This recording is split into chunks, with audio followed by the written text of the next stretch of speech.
ونعوذ بالله من شرور أنفسنا ومن سيئات أعمالنا من يهده الله فلا مضل له ومن يضلل فلا هادي له وأشهد أن لا إله إلا الله وحده لا شريك له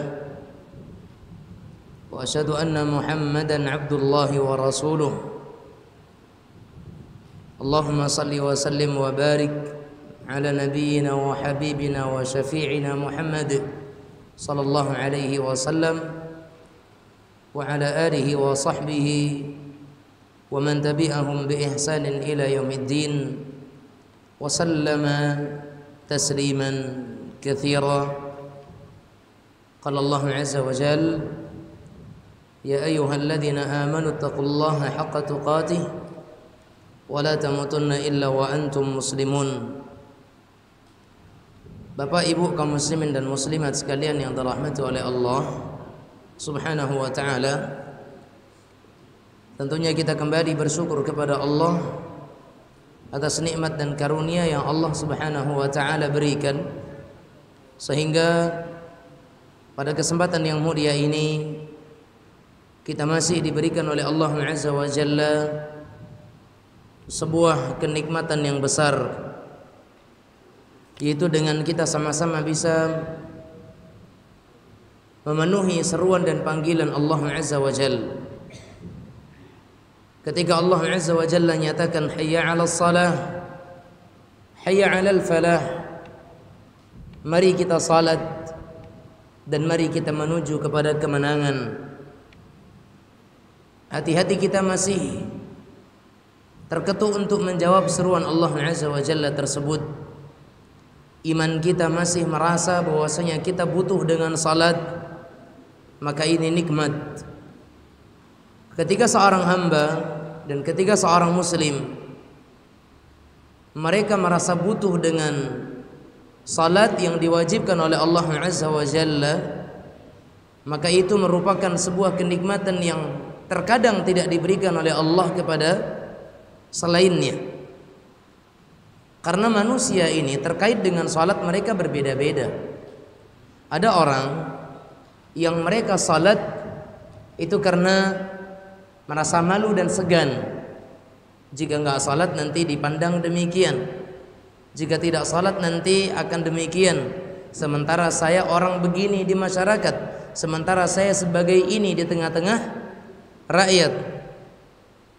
Ada juga orang yang mereka mendatangnya salat itu hanya sebatas rutinitas harian saja, atau hanya sebatas menganggap sebagai perkara yang wajib saja untuk memenuhi kebutuhan atau kewajibannya saja. Memang ini sudah menunjukkan sebuah kebaikan, tetapi salat yang kita kerjakan dan kita inginkan adalah salat di mana seseorang sudah merasa butuh dengannya. Jika tidak salat, maka kita akan merasa tidak tenang. Jika tidak salat, maka kita akan merasa diri kita penuh dengan kekurangan. Jika tidak salat, maka kita akan merasa diri kita penuh dengan kegelisahan. Maka ini adalah salat yang kita harapkan. Inilah kondisi salat yang kita inginkan, yaitu salat yang memang kita merasa butuh karenanya. Dan memang Rasulullah sallallahu alaihi wasallam di antara hal yang beliau wasiatkan di akhir hayat beliau, sebelum akhirnya beliau meninggalkan dunia ini, beliau menyatakan kepada para sahabatnya, as-salat as-salah wa ma malakat aymanukum. As-salat as-salah, jagalah oleh kalian salat, perhatikan oleh kalian salat, laksanakan oleh kalian salat, dan jagalah hak orang-orang yang berada di bawah tangan-tangan kalian atau budak-budak kalian. Perkara salat menjadi perkara yang diingatkan oleh Rasulullah SAW setiap saat. Bahkan tidak ada suatu saat pun kecuali Rasulullah SAW mengingatkan sahabatnya dengan perkara salat. Sampai ketika Rasulullah SAW sakit, dan sakit ini yang membawa beliau kepada wafatnya. Setiap kali beliau pingsan, kemudian beliau siuman, yang ditanyakan oleh Nabi Muhammad SAW kepada Aisyah, asallan nas, apakah manusia sudah salat? Kemudian beliau pingsan lagi. Ketika beliau telah sadar, beliau bertanya lagi, asallan nas, apakah manusia telah melaksanakan salat? Salat terus ditanyakan oleh Rasulullah sallallahu alaihi wasallam kepada para sahabatnya radhiyallahu anhum.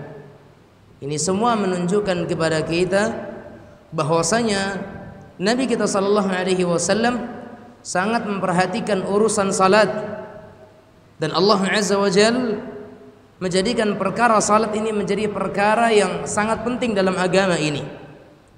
Sampai dikatakan siapa yang menegakkan salat, maka dia telah menegakkan agamanya, dan siapa yang meninggalkan salat, maka dia telah meruntuhkan agamanya. Karena salat ini adalah imaduddin, tiangnya agama. Kita punya bangunan ini dinamakan dengan Islam, sedangkan pondasinya adalah syahadat la ilaha illallah, dan tiangnya adalah salat itu sendiri. Maka semoga Allah azza wa jalla memberikan kepada kita kemudahan, dan Allah izinkan kita untuk senantiasa menjalankan salat-salat yang Allah telah fardukan, dan semoga Allah Subhanahu wa taala menempatkan kita di antara orang-orang yang senantiasa melaksanakan salat. Makanya doa Nabi Ibrahim alaihi salam, beliau berdoa kepada Allah, Rabbi ja'alni muqimas salati wa min dhurriyyati. Ya, Rabbi ja'alni muqimas salati. Ya Allah, jadikan aku sebagai orang-orang yang senantiasa mendirikan salat. Wa min dzurriyyati, demikian juga dengan keturunanku. Ini Rasul kita sallallahu alaihi wa ala alihi wa sahbihi wasallam. Kita bersalawat kepada Nabi yang kita cintai, Rasul kita yang mulia Muhammad sallallahu alaihi wasallam. Semoga salawat dan salam terlimpah tercurah kepada keluarga beliau, kepada sahabat dan sahabiat beliau, dan kepada seluruh manusia yang mereka istiqamah meneladani syariat beliau sallallahu alaihi wasallam hingga hari kiamat kelak. Bapak Ibu sekalian yang dirahmati oleh Allah azza wa jalla, kita masih dalam pembahasan indahnya mengenal sunnah. Indahnya mengenal sunnah. Dan kalau kita perhatikan kepada hakikat daripada sunnah yang dijelaskan oleh para ahli hadis, maka mereka menyatakan sunnah itu adalah segala sesuatu yang disandarkan kepada Rasulullah sallallahu alaihi wasallam min qaulin aw fi'lin aw taqririn aw sifatin khalqiyyah aw khuluqiyyah aw sirah, sawa'an kana qabla al-bi'tsati aw ba'daha. Dikatakan oleh para ahli hadis bahwasanya sunnah itu adalah sesuatu yang disandarkan kepada Rasulullah sallallahu alaihi wasallam, baik itu berupa perkataan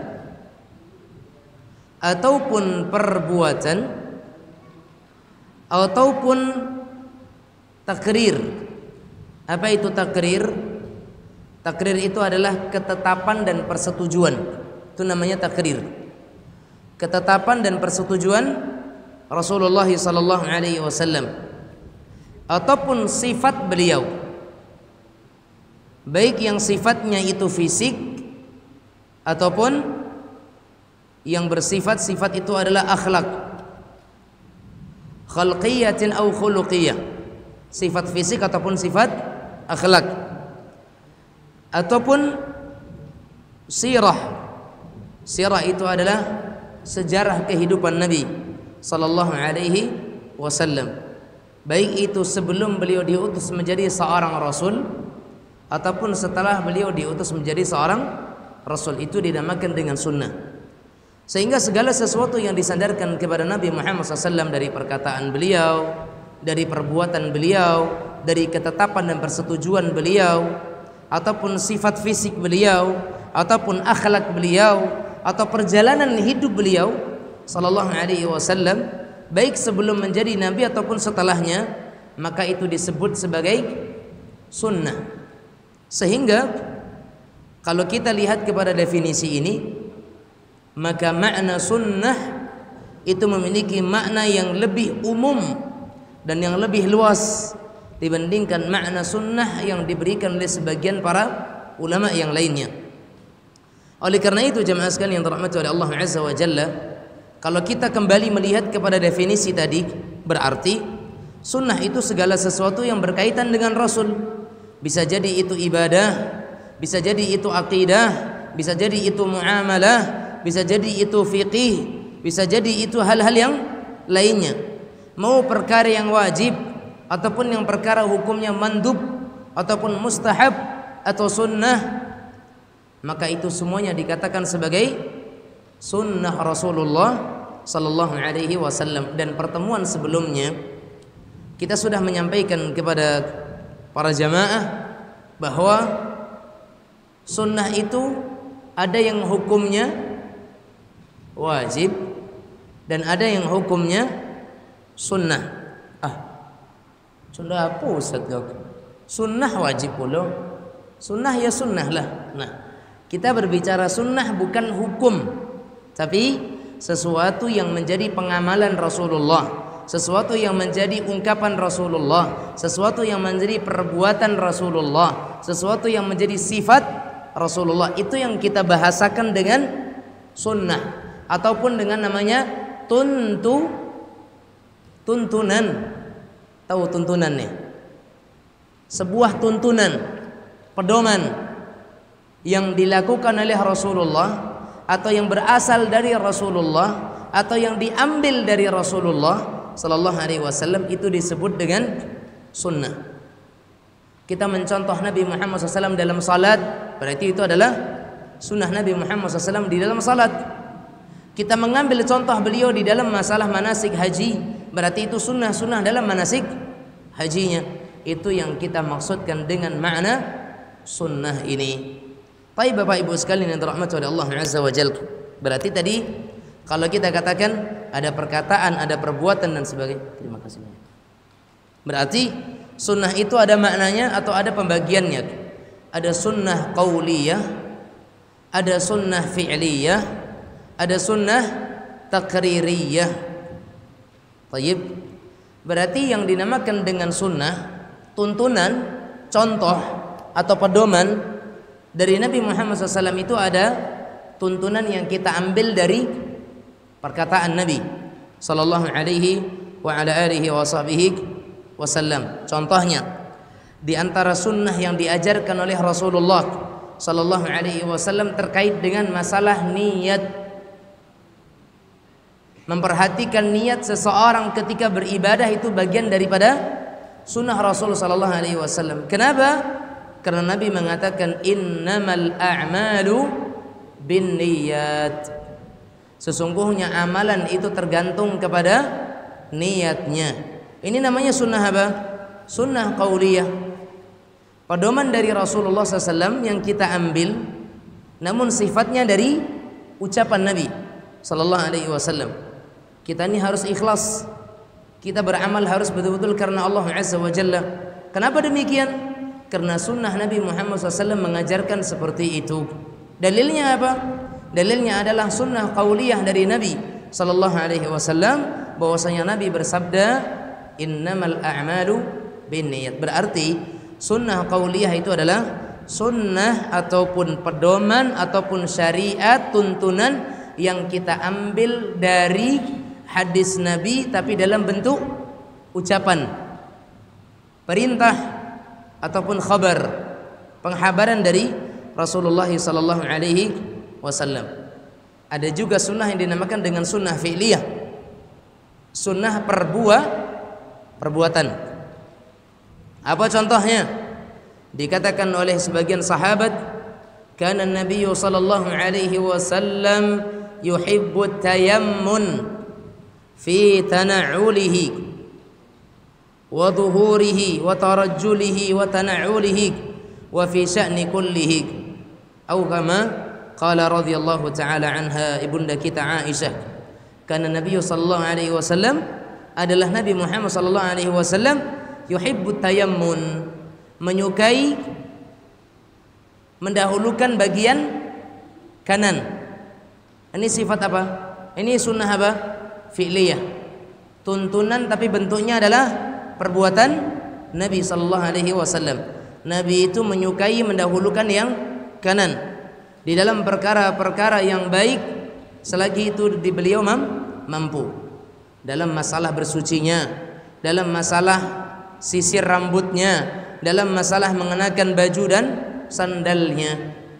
Sampai ketika beliau tidur, maka beliau tidur itu dengan lambung sebelah kanannya, merengnya ke sebelah kanan. Itu Rasulullah sallallahu alaihi wasallam. Berarti ini sunnah apa? Fi'liyah, perbuatan. Kita mencontoh dari perbuatan Nabi. Kalau yang pertama, kita melakukan ibadah karena adanya ucapan dan perintah dari Rasul. Kalau yang kedua, kita mengamalkan ibadah dan syariat karena adanya perbuatan Nabi sallallahu alaihi wasallam. Bahwasanya Rasulullah itu mencintai mendahulukan yang kanan. Faham maksudnya ya? Pakai baju lengan kanan dahulu. Berarti ketika melepasnya lengan kiri terlebih dahulu. Rasulullah SAW ketika mengenakan sandal, mengenakan sepatu, mengenakan kaos kaki, beliau mendahulukan yang kanan. Dan ketika melepasnya beliau mendahulukan yang kiri. Ketika nyisir rambut, beliau menyukai diawali dengan rambut yang ada di bagian kanannya. Kita bukan berbicara tentang model sisirannya, tidak. Tapi kita berbicara kepada bagian mana yang beliau sisir terlebih dahulu, ya. Mau belah tengah kah, ataukah belah kiri kah, ataukah belah kanan kah? Tetapi beliau menyukai untuk menyisir bagian rambutnya yang sebelah kanan terlebih dahulu. Dan begitu juga dalam amalan-amalan yang lainnya. Beliau sallallahu alaihi wasallam mendahulukan yang kanan. Berwudu, tangan kanan dahulu, tangan kiri dahulu. Ketika mandi besar, beliau menyiram bagian kanannya terlebih dahulu. Ketika mengajarkan tentang mandikan jenazah, juga dimulai dengan bagian yang kanan terlebih dahulu, dan itu yang diajarkan oleh Rasulullah. Ketika masuk masjid, kaki kanan dahulu, karena yang baik itu dengan yang kanan. Tapi ketika sesuatu yang buruk atau yang kebalikannya, maka beliau mulai dengan yang kiri. Itu Rasulullah sallallahu alaihi wasallam. Ada namanya sunnah takririyah. Contoh, tuntunan ataupun syariat yang bisa kita ambil karena adanya pengakuan, persetujuan dari Nabi sallallahu alaihi wa ala alihi wasallam. Salah satu contohnya dalam hadis Khalid ibn al-Walid radhiyallahu taala anhu, ketika beliau diundang untuk menghadiri sebuah jamuan. Dalam jamuan tersebut ada daging yang beliau tidak kenal sebelumnya. Ada namanya hewan bernama dhab. Dhab itu apa? Dhab itu semacam biawak gurun, tapi bukan biawak yang kita kenal di sini. Bukan mongseng. Tapi itu biawak gurun yang hidupnya dia di padang pasir. Dan makanannya bukan seperti biawak kita yang kita kenal. Kalau biawak kita kan terkadang makan bangkai, makan kotoran dan sebagainya. Kalau itu tidak. Makanya biasanya dia makan kacang-kacangan, buah-buahan. Ini biawak gurun. Nah, pernah suatu ketika dalam jamuan itu ada dhab. Maka Nabi Muhammad SAW itu berkata, ini apa? Ini dhab wahai Rasulullah sallallahu alaihi wasallam. Maka Nabi Muhammad SAW tidak berkomentar. Tidak makan juga tidak melarang. Tidak makan dan juga tidak melarang. Artinya beliau tidak makan karena beliau merasa tidak suka. Dan begitu Rasulullah sallallahu alaihi wasallam. Beliau juga tidak melarang karena dhab sebagai sesuatu yang dibolehkan. Maka ini adalah bagian daripada takririyah, ya. Begitu juga dalam hadis-hadis yang lainnya, ya, terkait dengan perbuatan beliau sallallahu alaihi wasallam. Ada juga yang dinamakan dengan pedoman tapi sifatnya akhlak. Sifatnya akhlak. Berbeda dengan tadi perbuatan, tapi ini akhlak. Sebagaimana riwayat dari Aisyah radhiyallahu taala anha bahwasanya Rasulullah itu akhlaknya adalah al-Qur'an. Quran. Ada juga sunnah yang dinamakan dengan sunnah khalqiyah, yang sifatnya adalah fisik. Fisik Nabi Muhammad SAW itu beliau ketika punya rambut, maka beliau itu memuliakan rambutnya dan beliau menyisiri rambutnya, dilihat oleh para sahabat, sehingga Anda yang punya rambut mengikuti rambutnya Rasulullah SAW dengan selalu disisir. Kemudian beliau ada kalanya memanjangkan rambutnya hingga sampai bahunya. Tayyib, maka itu bagian daripada tuntunan beliau sallallahu alaihi wasallam. Tetapi terkait dengan khalqiyah, terkait dengan fisik Rasulullah sallallahu alaihi wasallam, tidak semuanya kemudian dikatakan sebagai sunnah. Seperti rambut panjang kan sunnah Nabi? Tidak. Karena rambut itu sifatnya adalah urf, adat, kebiasaan. Maka bagaimana kebiasaan suatu daerah itu mereka memandang rambut itu wajarnya bagi kaum laki-laki, maka lakukan demikian.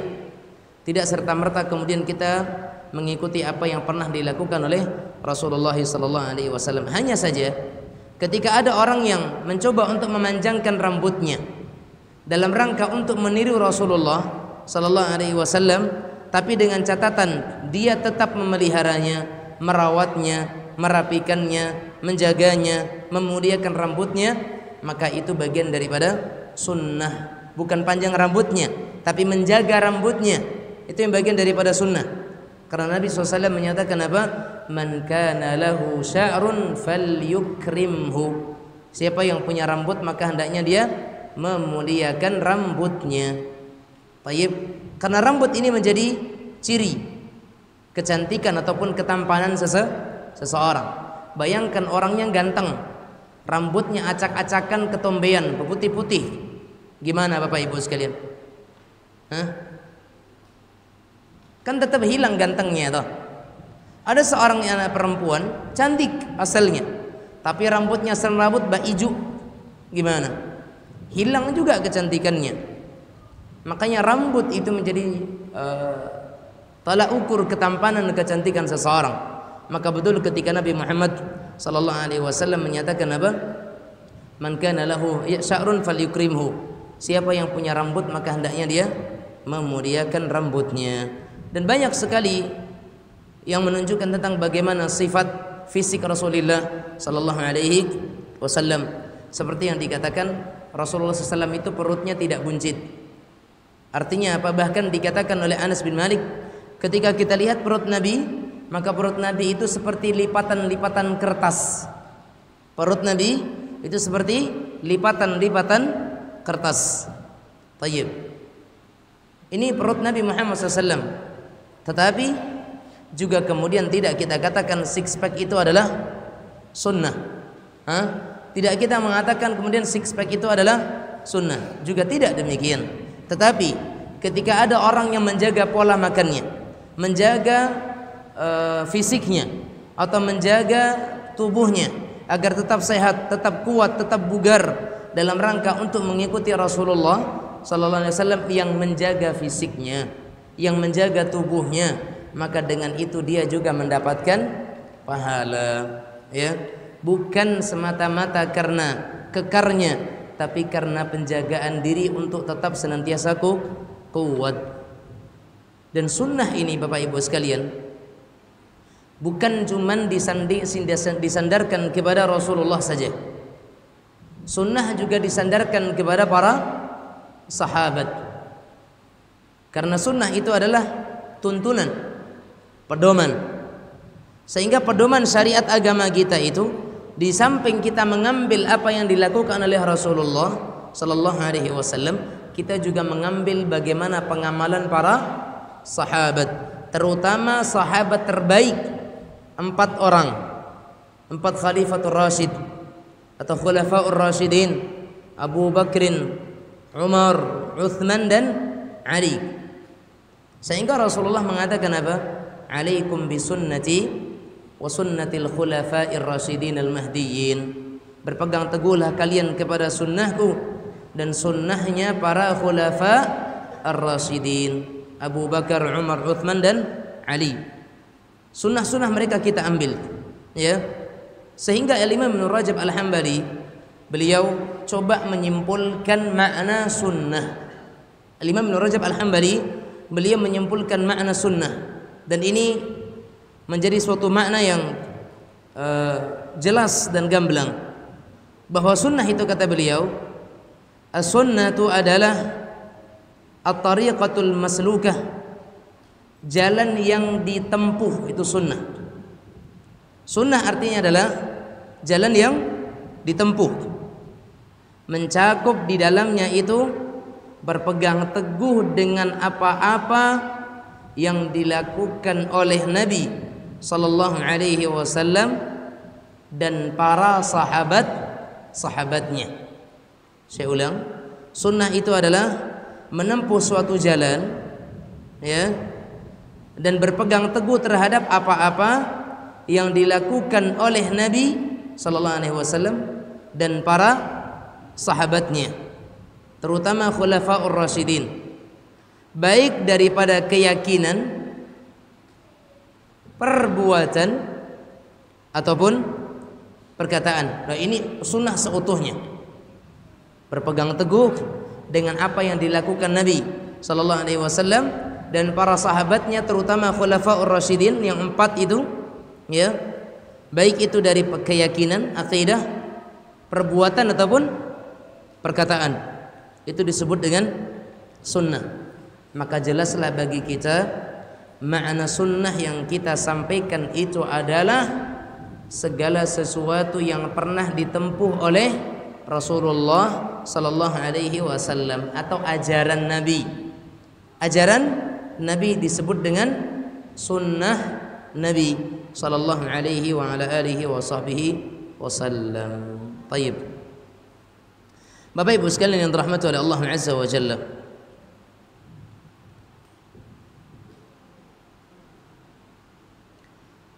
umat manusia atau umat Muhammad merupakan umat yang terbaik dibandingkan dengan umat-umat sebelumnya. Namun kata terbaik ini dirangkai dengan ikatan yang kuat. Kalau ikatannya lepas, maka akan hilang kata terbaik bagi umat ini. Allah menyebutkan dalam sebuah firman-Nya dalam Al-Baqarah 143. Allah Subhanahu wa taala berfirman, "Wa kadzalika ja'alnakum ummatan wasata litakunu syuhada'a 'alan nas." Kata Allah Azza wa Jalla, demikianlah pula kami telah menjadikan kalian itu umat Islam dan umat yang pertengahan, agar kalian menjadi saksi dan atas perbuatan manusia. Dan ayat ini merupakan pujian dari Allah Azza wa Jalla terhadap umat ini. Dan Allah Azza wa Jalla mengatakan umat ini sebagai umat wasata, umat yang pertengahan. Karena ini menjadi penjelas bagi umat kita Muhammad sallallahu alaihi wasallam. Dikarenakan umat-umat Nabi sebelumnya mereka mengingkari kerasulan para nabi-nabi utusan Allah Azza wa Jalla di antara mereka. Lihat bagaimana ketika Nabi Nuh alaihi salam dipanggil pada hari kiamat oleh Allah Subhanahu wa taala, maka ketika dikatakan yud'a Nuhun yaumal qiyamah, Nuh itu akan dipanggil pada hari kiamat. Kemudian Nuh mengatakan, labbaika wa sa'daika ya Rabb, aku penuhi panggilanmu ya Allah Subhanahu wa taala. Maka kemudian Allah berkata kepadanya, hal ballaghta, wahai Nuh, apakah engkau telah menyampaikan ajaran ini kepada umatmu? Maka kata Nabi Nuh alaihi salam, na'am, betul wahai Rasul, wahai Allah Subhanahu wa ta'ala. Fayuqalu li ummatihi, maka dikatakan kepada umatnya, hal balaghakum, wahai umat Nabi Nuh, apakah Nuh itu telah menyampaikan kepada kalian? Maka umat Nabi Nuh mengatakan, ma atana min nadhir, tidak ada satu orang pun pemberi peringatan kepada kami yang datang. Fayaqul, man yashhadu lak. Maka kemudian Allah Subhanahu wa taala berfirman kepada Nabi Nuh, man yashhadu lak, siapa yang menjadi saksi atasmu wahai Nuh? Maka Nabi Nuh alaihi salam berkata, Muhammadun wa ummatuhu, yang menjadi saksi bahwa aku telah menyampaikan kepada umatku adalah Muhammad dan umatnya sallallahu alaihi wasallam. Fatashhaduna annahu qad balagh. Maka akhirnya umat Muhammad sallallahu alaihi wasallam pun mereka menjadi saksi bahwasanya Nabi Nuh alaihi salam telah menyampaikan risalah yang diemban olehnya alaihi salam. Makanya dikatakan oleh Allah Azza wa Jalla, wa yakuna ar-rasulu 'alaikum syahida, sehingga rasul itu menjadi saksi atas kalian. Oleh karenanya jamaah sekalian rahimanillah wa iyyakum, hendaknya kita senantiasa memahami dan mengerti akan makna daripada sunnah Nabi yang mulia alaihi afdhalus salati wa atammu assalam. Dan kalau kita berbicara tentang umat Muhammad sallallahu alaihi wasallam, sebelum lebih jauh kita berbicara dengan sunnah Nabi sallallahu alaihi wasallam, kenapa kita harus bahagia menjadi umat Muhammad sallallahu alaihi wasallam, dan kenapa kita harus mengikuti sunnah beliau? Karena kita harus bersyukur kepada Allah karena kita dijadikan oleh Allah sebagai umat Muhammad sallallahu alaihi wasallam. Umat ini umat terbaik. Mulai dari Adam sampai akhir zaman, umat yang terbaik adalah umat Muhammad sallallahu alaihi wasallam. Kita harus bersyukur kepada Allah Subhanahu wa ta'ala.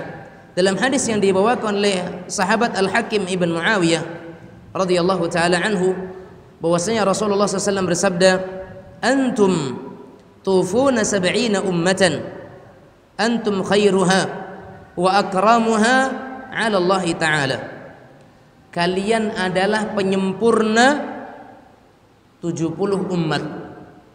Kalian itu adalah penyempurna bagi 70 umat, dan kalian adalah umat yang paling mulia, dan kalian adalah umat yang paling terbaik di mata Allah Subhanahu wa ta'ala. Lihat, umat terakhir dari umat yang paling mulia. Kita umat terakhir, tapi kita adalah umat yang paling terbaik, kata Rasulullah sallallahu alaihi wasallam. Juga dikatakan oleh Nabi Muhammad SAW, wa ju'ilat ummati khairal umam, dan umatku dijadikan oleh Allah Subhanahu wa taala sebagai umat yang paling baik. Ini Rasulullah SAW yang menyatakan, dan dijadikan umatku ini umat yang paling baik. Makanya kita bahagia menjadi umat Muhammad sallallahu alaihi wasallam. Hadis dari Buraidah radhiyallahu taala anhu, Nabi sallallahu alaihi wasallam bersabda, ahlul jannati 20 wa 180 wa 100 20 wa 100 saffan 80 minha min hadhihi al-ummah. Lihat, kata Nabi kita yang mulia alaihi salatu wassalam, seluruh penduduk surga itu terdiri dari 120 shaf. Paham? Semua penduduk surga besok kalau dibikin barisan, maka barisan mereka itu semuanya adalah 120 baris. Ya, kita tidak tahu panjangnya satu baris berapa, tetapi dikatakan oleh Nabi Muhammad SAW, penduduk surga besok itu barisannya sebanyak 120 barisan. 80 min hadhil ummah, 80 barisannya itu dari umat ini. Umat siapa? Umat Muhammad sallallahu alaihi wa ala alihi wa sahbihi wasallam. Banyak enggak rasul-rasul Allah? Banyak. Banyak enggak nabi-nabi Allah? Banyak. Nabi Allah banyak, Rasulullah banyak. Tapi ternyata dari sekian banyaknya nabi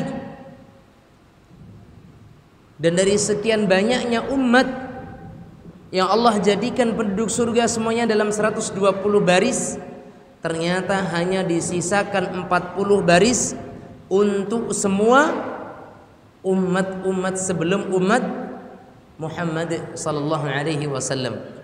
Mulia enggak umat ini jemaah? Mulia enggak? Mulia sekali. Makanya mulia dengan sunnah itu betul.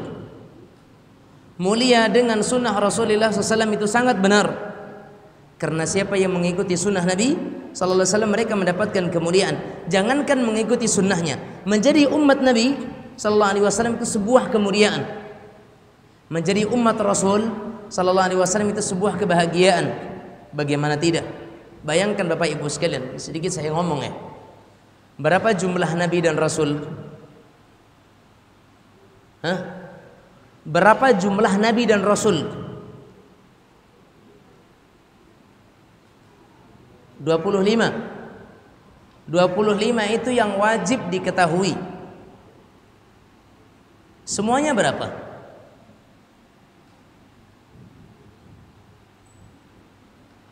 Hah? Dikatakan oleh para ulama bahwa sebagaimana disebutkan dalam sebuah riwayat, jumlah nabi dan rasul utusan Allah itu sebanyak 124.000.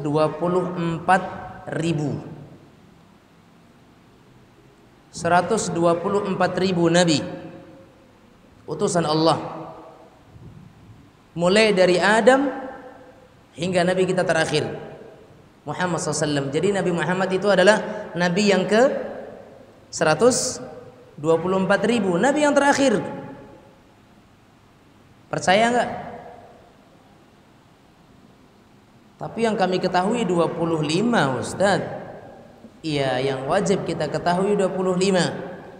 Bukankah bahwa dalam sebuah kaum itu ada yang Allah utus kepada mereka 3 nabi sekaligus, tapi ternyata ketiga-tiganya juga dibunuh. Orang-orang Yahudi, mereka membunuh para nabi-nabi.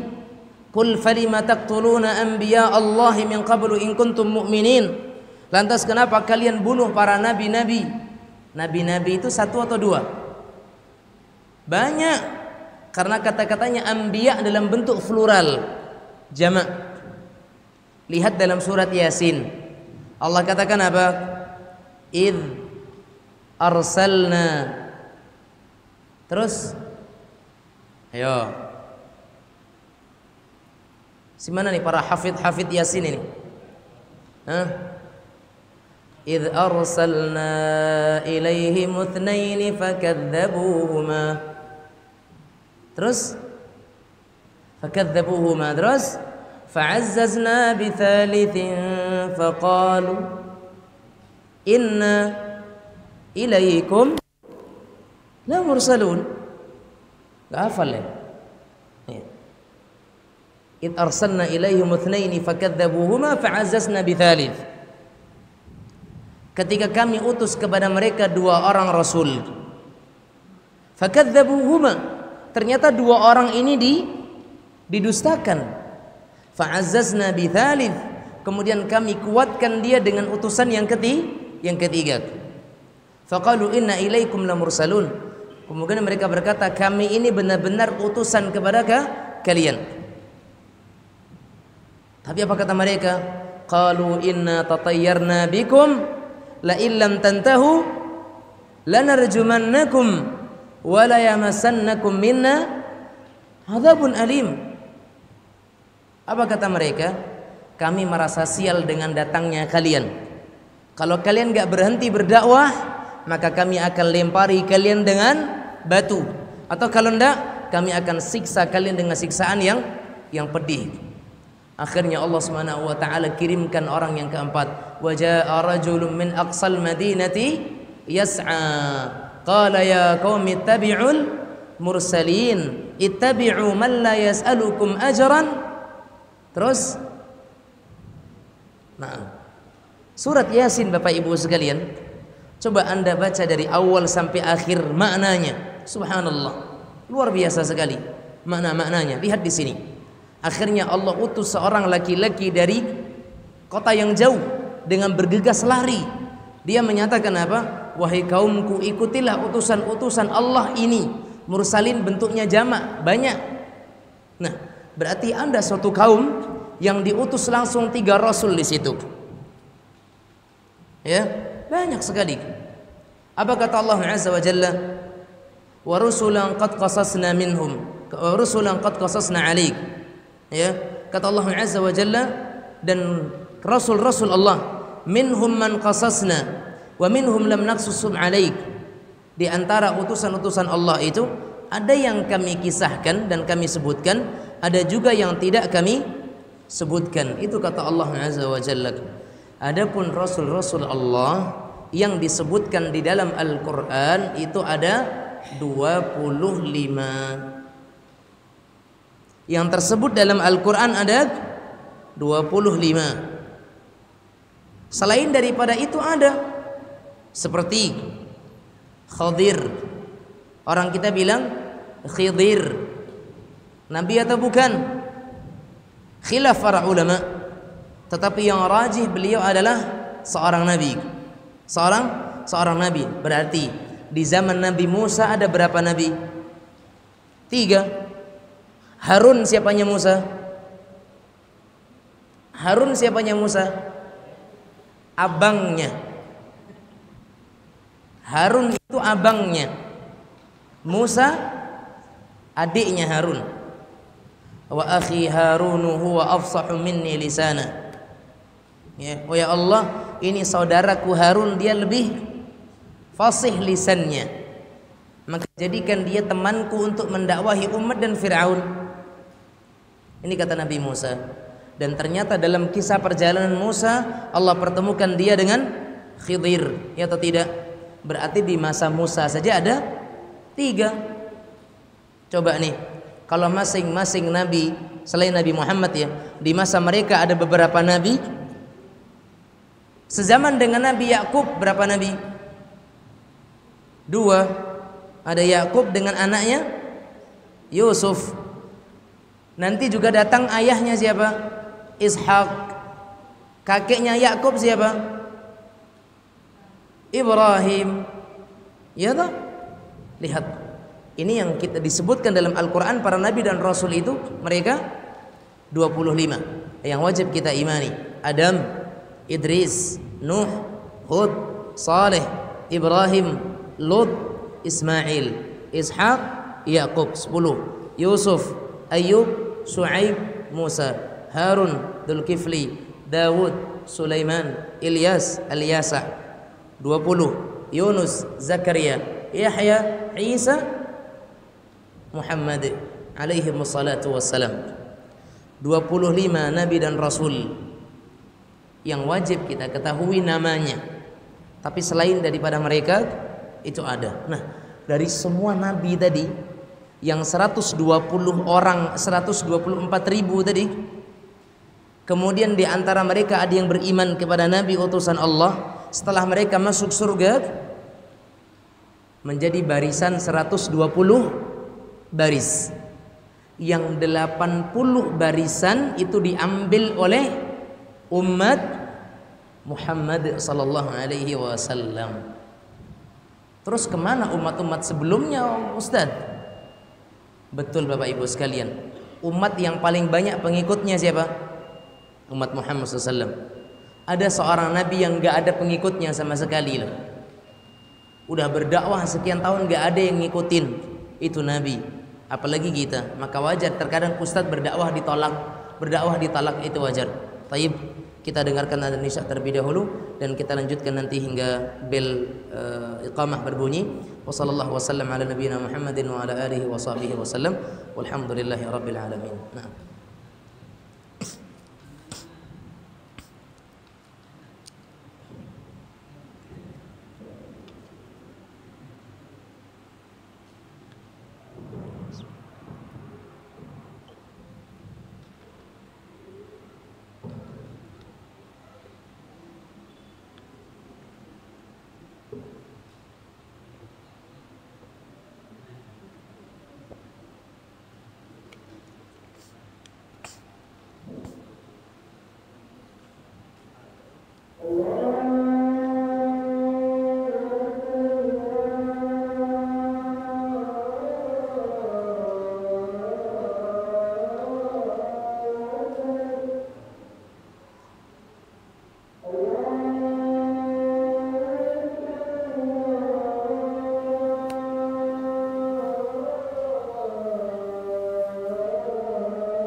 Alhamdulillahi Rabbil Alamin. Wassalatu wassalamu ala ashrafil anbiya'i wal mursalin wa ala alihi wa sahbihi ajma'in, amma ba'd. Bapak Ibu sekalian yang dirahmati oleh Allah Azza wa Jalla, sedikit kita tambahkan sebelum salat Isya nantinya. Kita ingin menyampaikan bahwa umat Muhammad sallallahu alaihi wasallam itu punya ciri khas. Ya, kita sebagai umat Muhammad sallallahu alaihi wasallam itu punya ciri khas.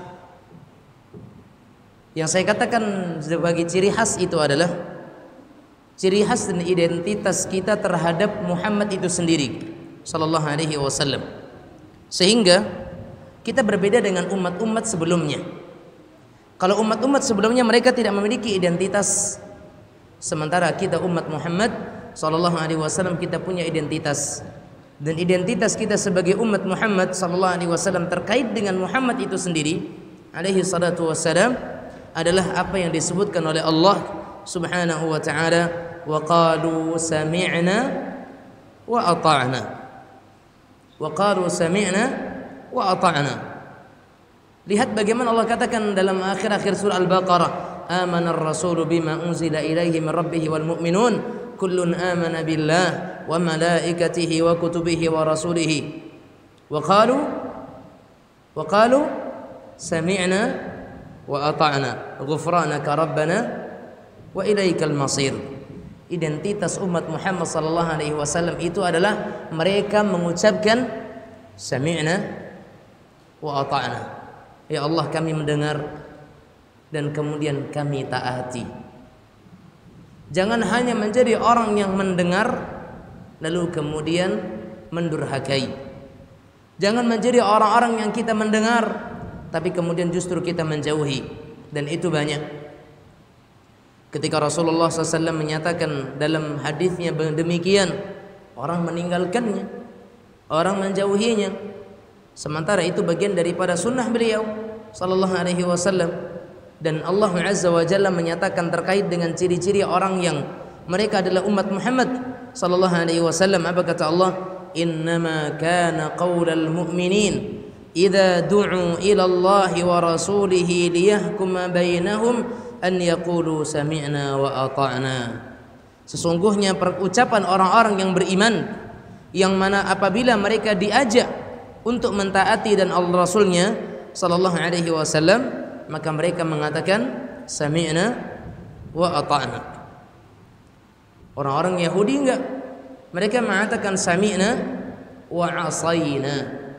Kami mendengar, tapi kami akan mendurhakai, menyelisihi. Orang-orang Yahudi.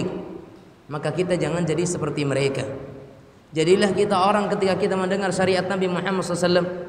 Jadilah kita sebagai hamba ketika mendengar syariat dari Nabi sallallahu alaihi wasallam, mendengar perintahnya, mendengar hadisnya, mendengar sunnahnya sallallahu alaihi wasallam, kita taati, kita patuhi dan kita ikuti. Dan itu adalah hakikat daripada seorang umat Muhammad sallallahu alaihi wa ala alihi wa sahbihi wasallam. Dan umat Muhammad itu tidak seperti umat Yahudi. Ciri-ciri orang Yahudi apa? Yuharrifunal kalima 'an mawadhi'ihi wa nasu hadzam mimma dzukiru bih. Di antara ciri-ciri orang yang Yahudi itu adalah yuharrifunal kalima 'an mawadhi'ihi. Mereka itu mengganti-ganti ayat-ayat Allah dari tempatnya semula. Ada juga dari umat Muhammad ini yang sekarang sama dengan perilaku orang-orang Yahudi yang menyelewengkan makna Al-Quran. Ya, ada di antara umat ini yang mereka mengambil dalil Al-Quran tapi diselewengkan. Ya, ada orang yang menyatakan bahwasanya arwah gentayangan itu ada. Dalilnya apa? Al-Quran. Dalilnya Al-Quran. Ya. Kata Allah Azza wa Jalla, Allahu yatawaffal anfusu hina mautiha. Ya. Wallati lam tamut fi manamiha. Kata Allah Azza wa Jalla, Allah Subhanahu wa taala mewafatkan jiwa-jiwa seseorang ketika mereka itu sudah mati. Bagi yang belum mati maka jiwa itu dimatikan oleh Allah sesaat ketika tidurnya. Tayyib. Ada ayat dalam ayat itu wa yursilul ukhra. Kemudian Allah kirimkan yang lainnya. Allah kirimkan yang lainnya. Dipahami oleh sebagian orang yang dikirimkan oleh Allah itulah arwah gentayangan. Fa subhanallah ya amma yaqulun. Ya hada buhtanun azim tentunya. Maha suci Allah atas apa yang mereka ucapkan. Kata-kata wa yursilul ukhra, Allah kirimkan yang lainnya, maksudnya adalah Allah biarkan yang tidak tidur, Allah biarkan yang tidak mati untuk beraktivitas. Jadi diambilnya jiwa seseorang itu pada dua keadaan. Pertama ketika dia mati. Yang kedua jika tidak mati maka di dalam tidurnya. Makanya orang yang tidur itu seperti orang yang mati. Ya atau tidak? Boleh nggak kita katakan orang yang tidur itu mati? Boleh. Siapa yang menyatakan boleh? Rasulullah. Kenapa demikian? Apa doa bangun tidur? Alhamdulillahilladzi ahyana ba'dama amatana wa ilaihin nusur. Segala puji bagi Allah Azza wa Jalla yang kembali menghidupkan kita setelah Dia mematikan kita. Makanya orang yang tidur itu bagaikan orang yang mati. Makanya tidak ada hukum agama terhadap orang yang mati. Ya. Maka ibu-ibu hati-hati ya, jangan memberikan hukum kepada suami. Suami tidur, ngigau, marah-marah sama istri, enggak usah marah pula sama suami besok paginya. Enggak ada hukum. Ya kan? Ini suami tidur ngimpi marah-marah sama istrinya, akhirnya terbawa dalam suaranya. Ini sedang tidur ngapain dia ngomel, besok paginya berantem sama suaminya. Abang malam tadi ngomel-ngomel, dia tidur. Tidak ada hukum. Kenapa? Dia bukan dalam keadaan hidup. Ya. Maka oleh karena itu Bapak Ibu sekalian yang dirahmati Allah Azza wa Jalla, agama kita ini, agama Islam dan syariat yang dibawa oleh Nabi Muhammad sallallahu alaihi wasallam adalah dinun syamil, agama yang sempurna, agama yang menyeluruh, semuanya dibahas. Semuanya dibahas. Jangankan masalah ibadah, jangankan masalah akidah, jangankan masalah keyakinan, masalah buang air aja ada syariatnya, ada aturannya. Sampai suatu ketika Salmanul Farisi ketika berjalan-jalan ketemu dengan orang Yahudi. Apa kata orang Yahudi? Benarkah Muhammad itu ngajarkan kepada kalian sampai masalah kalian buang air? Kata Salman, betul. Kalau demikian berarti memang betul-betul itu adalah pengajaran yang sempurna. Karena sampai masalah buang air aja ada aturannya. Ya atau tidak? Bahkan banyak sekali peraturan. Adab-adab buang hajat, adab-adab buang air, semuanya dijelaskan dalam syariat agama kita. Dan itu semuanya mencakup dalam kalimat sunnah.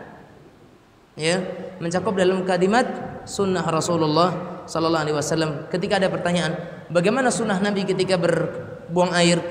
Maka sunnahnya ketika buang air adalah masuk dengan kaki kiri dan sebelumnya membaca bismillah, Allahumma inni a'udzubika minal khubuthi wal khaba'ith, kan begitu. Kemudian di dalam tidak boleh berbicara ketika sudah berada di atas cangkungannya. Kalau bisa tidak buang air dengan menghadap kiblat atau membelakanginya, ya toh? Kalau ke seseorang itu kemudian mereka itu buang air di tempat yang terbuka, jika tidak ada tempat yang tertutup, maka janganlah dia itu menurunkan celananya kecuali dia sudah berada di bawah. Ini semuanya adab. Ini semuanya sunnah Nabi sallallahu alaihi wasallam. Makanya ada buku kemarin saya sampaikan, akthar min alfi sunnah fil yaumi wal lailah. Lebih daripada 1000 sunnah dalam sehari semalam. Ya. Maka silahkan Bapak Ibu sekalian cari itu buku, ya, cari itu buku baik itu di online shop ataupun di toko-toko buku yang kita ketahui. Lebih daripada 1000 sunnah dalam sehari semalam, supaya Anda tahu apa-apa saja sunnah-sunnah Nabi sallallahu alaihi wasallam dalam sehari semalam. 1000 banyak atau ketek? Banyak. Bisa tekojong sodo 1000. Sebenarnya rata-rata semuanya mudah. Tapi untuk sampai kepada sempurna tentu perlu pengorbanan. Karena memang begitulah surga Allah ya Subhanahu wa ta'ala. Surga harus dicari dengan pengorbanan, harus dengan perjuangan, harus dengan kesungguh-sungguhan, dan mudah-mudahan dengan kita belajar sunnah ini menjadi salah satu sebab kita sedang mencintai Nabi Muhammad SAW, dan kemudian kita mengikuti apa yang beliau contohkan, dan kita bisa dikumpulkan bersama dengan beliau sallallahu alaihi wasallam di dalam surga Allah Subhanahu wa taala. Amin amin ya rabbal alamin. Dan terakhir sebelum kita tutup, sama-sama kita berdoa kepada Allah Subhanahu wa taala, semoga Allah Subhanahu wa taala memberikan kepada kita keberkahan. Allah Subhanahu wa taala menjatuhkan kepada kita itu curahan kasih sayang dan rahmatnya. Dan sesungguhnya di antara bentuk rahmat Allah Subhanahu wa taala adalah hujan, yang mana sudah sekian lama Allah tidak menurunkan kepada kita hujan. Tidak ada salahnya melalui tempat ini kita berdoa kepada Allah Subhanahu wa taala, Allahumma aghithna, Allahumma aghithna, Allahumma aghithna, Allahumma asqina, Allahumma suqya rahmah, la suqya bala'in wala hadbin wala gharq. Ya Allah, turunkan kepada kami hujan. Ya Allah, curahkan kepada kami hujan. Ya Allah, jadikan hujan ini adalah hujan yang penuh dengan rahmat, bukan hujan yang membawa kepada banjir, petaka dan sebagainya. Dan semoga Allah Subhanahu wa taala menghidupkan tumbuh-tumbuhan kita, memperpanjang umur hewan-hewan ternak kita, dan juga memudahkan kita untuk menyambung hidup kita dengan air, karena air adalah sumber kehidupan. Wa ja'alna minal ma'i kulla syai'in hayy, dan kami jadikan dengan air itu segala sesuatu menjadi hidup. Dan semoga Allah kabulkan doa-doa kita bersama. Ini yang bisa kita sampaikan, dan semoga kita bisa bertemu kembali di kesempatan-kesempatan berikutnya. Dan kemudian kita tutup dan kita akhiri, mohon maaf atas segala kekurangan dan kekhilafan. Wabillahi taufik wa sallallahu wasallam ala nabiyyina Muhammad wa ala alihi wa sahbihi wasallam, walhamdulillahi rabbil alamin. Wassalamu alaikum warahmatullahi wabarakatuh.